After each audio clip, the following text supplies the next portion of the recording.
पितृदोष है क्या?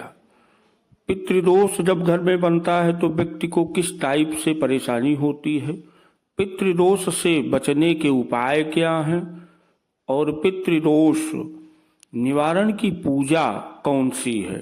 पितृदोष की जो पूजा है किस महीने में, किस पक्ष पे और किस प्रकार से करना चाहिए, यह जानते हैं। सबसे पहले आप जानिए कि पितृदोष बनने का जो मूल कारण है वो क्या है।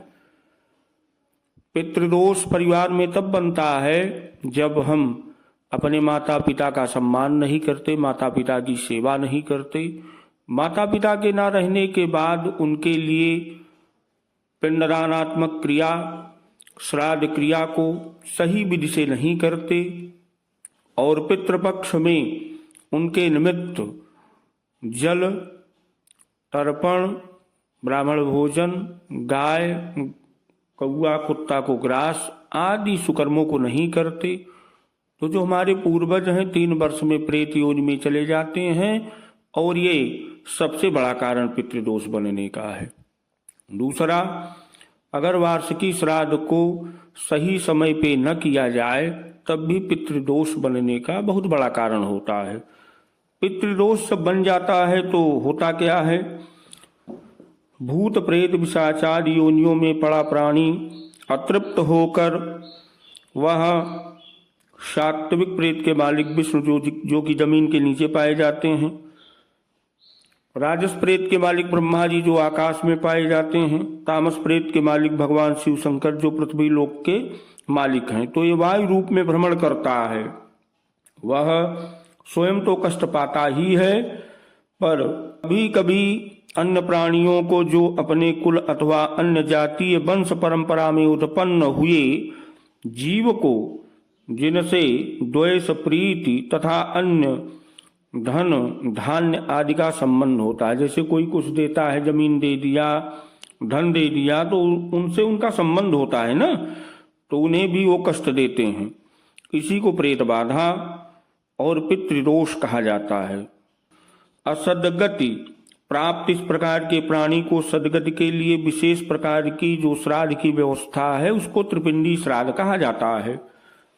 त्रिपिंडी श्राद्ध से सात्विक राजस तामस तीनों टाइप के प्रेतों से मुक्ति मिलती है, और इनकी प्रसन्नता के लिए चाहे वो ज्ञात हो या ज्ञात हो, ये सब जो है प्रेत योनियों से मुक्त होते हैं। त्रिपिंडी श्राद्ध को कार्तिक, अगहन, पूष, माघ इन 4 महीनों में पंचमी, अष्टमी, एकादशी, त्रयोदशी इन तिथियों में शिवालय पे या पीपल वृक्ष की छाया में, गंगा जी के किनारे आदि स्थानों पे किया जा सकता है। त्रिपिंडी और नारायण बलि में फर्क क्या है? त्रिपिंडी श्राद्ध ज्ञात अज्ञात सभी के लिए है, और नारायण बलि एक जीवात्मा को मुक्ति प्रदान करने के लिए की जाने वाली श्राद्ध है। तो नारायण बलि का प्रयोग जब व्यक्ति बुद्धिपूर्वक या स्वेच्छा से या कहीं दुर्घटना में खत्म होता है तो एकादशाह के पहले नारायण बलि श्राद्ध को किया जाना चाहिए।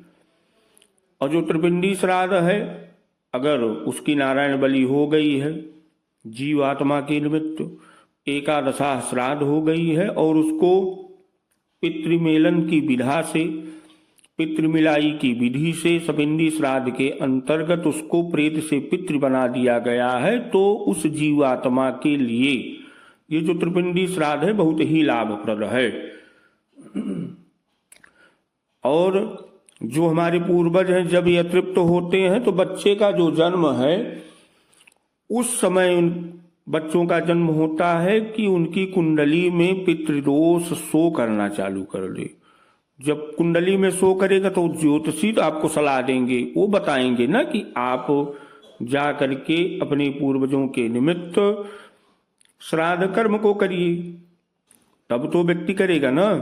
तो बहुत सारी जो है विडंबनाएं जब होती हैं तब व्यक्ति जो है ज्योतिषी के पास जाते हैं, तो वो समस्या, वो विघ्न बाधा, वो कष्ट, वो दुख परिवार को ना हो, ये परेशानियां न उत्पन्न हो, इससे पहले ही हर व्यक्ति को पितृपक्ष में अपने माता पिता के निमित्त तर्पण, ब्राह्मण भोजन, गऊ, श्वान, काक को ग्रास, माता पिता की तिथि पे उनके लिए पिंडदान अवश्य ही करें। जब आप ये करते रहेंगे तो आपके यहाँ पितृदोष कभी नहीं बनेगा।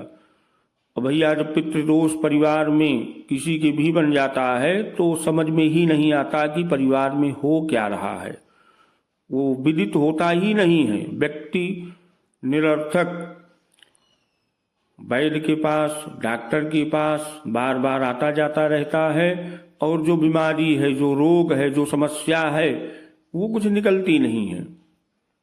स्वप्न में भयावह प्रेत का दिखना, डरावना स्वप्न देखना, जगते में पीछे महसूस होना कि कोई खड़ा है, ये सब पितृदोष के बहुत बड़े कारक हैं। ये पितृदोष के लक्षण हैं। भोजन में बाल का निकलना, रात्रि में 12 से 3 के बीच में नींद का खुल जाना, व्यक्ति का जगना, परिवार में विवाह विलंब से होना, परिवार में संतान का विलंब से होना, और परिवार में असाध्य रोग का हो जाना, परिवार में व्यक्ति पढ़ने में बहुत ही ब्रिलियंट है, बहुत ही तेज है, लेकिन पद प्रतिष्ठा का अभाव हो जाना, पद प्रतिष्ठा का न मिलना, 1 नंबर 2 नंबर से बार बार असफल होना, बना बनाया काम बिगड़ जाना, ये सब जो है पितृदोष के लक्षण हैं। तो पितृ दोष से बचने के लिए त्रिपिंडी श्राद्ध को कर लेना चाहिए। त्रिपिंडी श्राद्ध का जो प्रभाव है ये 3 वर्ष तक परिवार पे, घर पे खूब बढ़िया बना रहता है। एक कंडीशन में त्रिपिंडी श्राद्ध का जो प्रभाव है लाइफ टाइम होता है, सदैव के लिए होता है। जब आप पितृपक्ष की क्रिया अपने माता पिता के निमित्त करते रहें तब त्रिपिंडी का प्रभाव कभी नहीं खत्म होता है। इसका प्रभाव दिन प्रतिदिन बढ़ता जाता है और त्रिपिंडी श्राद्ध के प्रभाव से चतुर्मुखी विकास होता है। जैसा कि आप देख रहे हैं कि त्रिपिंडी श्राद्ध के अंतर्गत 3 कलश रखा गया है। सफेद कलश विष्णु भगवान जी के लिए, लाल कलश ब्रह्मा जी के लिए, काला कलश जो है भगवान शिव के लिए। इन्हीं तीनों कलश के ऊपर सोने के विष्णु जी, चांदी के ब्रह्मा जी, तांबे के शिव जी। दक्षिण को मुख करके इनका आवाहन होता है। इन्हीं के लिए जौ, चावल, काला तिल का पिंड दिया जाता है। पिंड देने के उपरांत इनसे प्रार्थना की जाती है। इन 3 देवों से प्रार्थना की जाती है कि हे तीनों लोक के मालिक विष्णु ब्रह्म रुद्र देवता, हमारे दिए हुए नाना प्रकार के दानों से की हुई श्राद्ध, सुकर्म आदि क्रिया से जो भी हमारे परिवार में, कुलगोत्र में अतृप्त जीवात्माएं हैं वो सब मुक्त हो जाएं। परिवार को सुख, समृद्धि, शांति, यश, कीर्ति, धन, धान्य को प्रदान करें, इसकी वृद्धि करें। इस प्रकार से विष्णु ब्रह्म रुद्र देव से प्रार्थना करने से जो भी अतृप्त जीवात्माएं हैं इनका पूजन करने से उनको मुक्ति की प्राप्ति होती है। उनकी जो संज्ञा प्रेत भाव की है, जो प्रेत संज्ञा है, वो पितृ में परिवर्तित हो जाती है। तो प्रेत उतदंड और पितृ सौम्य, तो प्रेत से पितृ बनाने की प्रणाली ये त्रिपिंडी श्राद्ध है।